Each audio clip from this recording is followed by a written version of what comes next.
Morning, guys and gals. Froggy here. Today I'm getting my car ready for a BMW event, a BMW autocross event tomorrow, and Froggy will volunteer to be an instructor there. And so I'm putting on my race tires, setting up my shocks, and because the instructors do get to drive their own cars at the event. So I was noticing that my brake pedal was, I've got some pretty new front brakes in there, and the pedal got a little softer, a little bit longer maybe than what it was when I put those new pads in. So I'm thinking I might have some tapering on the pads.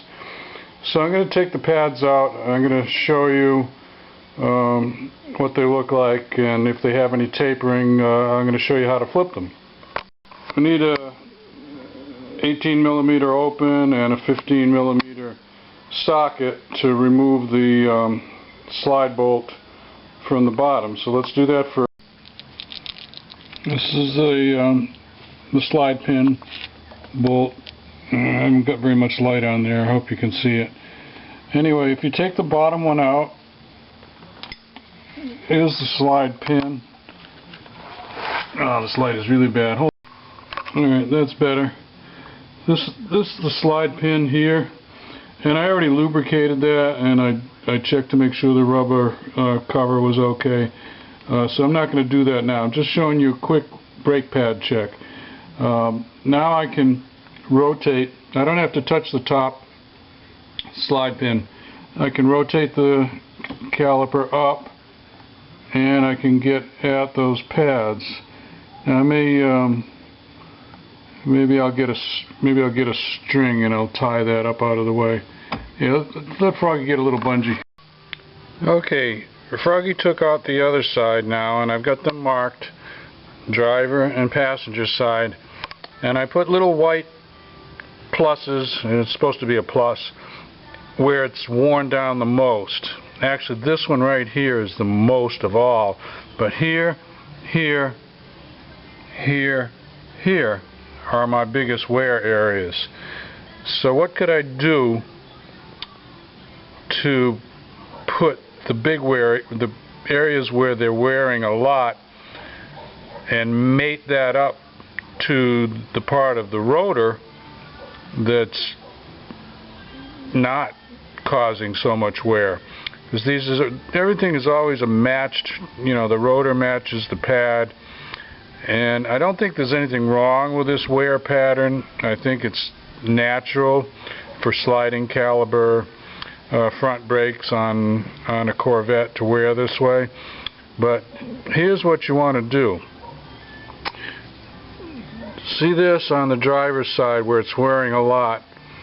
If I could make that go to the passenger side where it's wearing the least, just by doing this, I'm going to move these pads to the passenger side. Now this part where it's wearing a lot is going to end up against the rotor here, if you can think this out in your head, where it's not wearing much at all. So I'm saving that from excessive wear. And where it's wearing a lot on the passenger side, this is in the passenger side now, it's almost like a brand new pad. So that's what I'm going to do. I'm going to go driver's side, driver's side to passenger side, just like that. The squealers will now be on the outside instead of the inside. That doesn't matter a bit. The other thing I could do is, well, I can't flip them, because that just puts the heavy wear to the heavy wear. You see that? That doesn't do me any good. And if I do that on the opposite side of the car,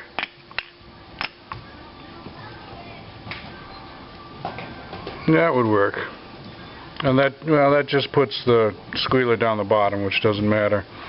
So it really doesn't matter that much if I flip them top to bottom, but going from left to right or driver to passenger is definitely going to put a fresh piece. Now this will be driver's side over here, so the part that was wearing a lot has got a brand new piece of pad, and we're saving the part that's already got some wear. What you want to do is get the most life out of your pads, and you also, now after these wear down, and they'll probably wear down in, you know, a few laps, or, you know, maybe 5 or 10 minutes into a session, or an autocross maybe. You use the brakes a lot more in autocross, so maybe 3 or 4 laps. I'm going to wear them down, and then what I'm thinking is that's going to make my softer, longer pedal come back to where it should be. The theory is, if you've got a pad like this, let's just look at this one side, this driver's side. If you get a pad that's worn down with a taper, then every time you press on the brake, the thickest part of the pad, which is where my thumb is right there, touches first, and the thin part is not touching anything until you really get into the brake pretty hard. So that's what's causing the long pedal, or the soft pedal, because this is contacting, I'm exaggerating it now, this is contacting the rotor first, and then that one comes in.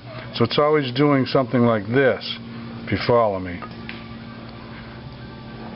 Now fixed caliper rotors don't have quite that much of a problem. I think this is mostly a problem with sliding caliper rotors, which are less expensive and which are fine. If you don't use your brakes really hard, you probably never even notice any difference in the pad wear. This is because the caliper flexes a little bit as the pistons press out against the rotor.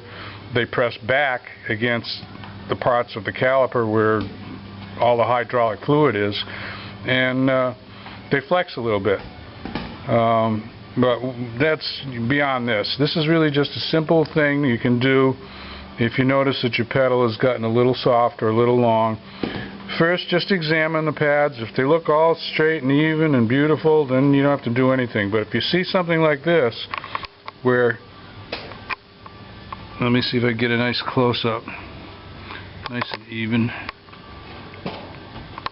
See something like this, where one side or one end of the pad is wearing a lot more than the other end of the pad, then I would suggest flipping them. So that's all Froggy had for you today.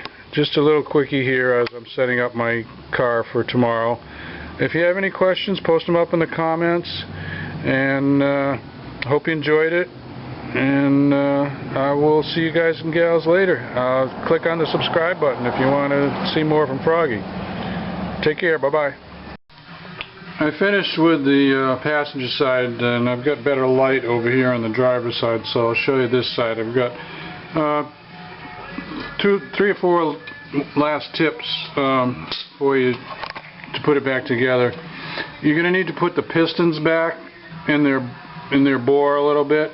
I've tried 3 or 4 different ways, and a big pair of channel locks will get the job done. It's not even that hard, and there. You don't have to go all the way in, because you're not doing a full pad change. They weren't all the way out to begin with. If you don't want your brakes to squeal, I would get some of this disc brake quiet and put that everywhere. 1, 2, 3, 4, 5. Everywhere you have a piece that's pushing up against the backing plates. And also I would use some caliper lube, so that you can you put that on these ears, little ears there, little ears there, so that these pads will slide, and also little blue Loctite on that little guy right there, and that goes to 23 pounds of torque. I always forget if it's foot-pounds or pound-feet. Let me see. Foot-pounds. 23 foot-pounds of torque on that. So really that's about it. It's a way to get a better pedal under your foot for your brakes, and also to get longer life out of your pads. One caveat, don't wait too long. If you've got severe pad taper, then there's really not much point to doing it, because it'll take so long for them to even out that you'll be cursing every time you put the brakes on. So this is something you have to keep up with. Probably I'll only do it once on a set of pads, twice maybe, but probably not. Probably just once. And those pads, oh, they're like only about a third of the way worn, I would say, so it was a good time to do them. Anyway, that's what Froggy has for you today. Thank you for watching. I do these videos for you guys and gals. If you want more, subscribe. Just click on the subscribe button. If I remember, I'll put one up on there. And if you liked it, give me a thumbs up or like. Anyway, Froggy's out. I'll see you later. Got to get the rest of this done. Bye-bye.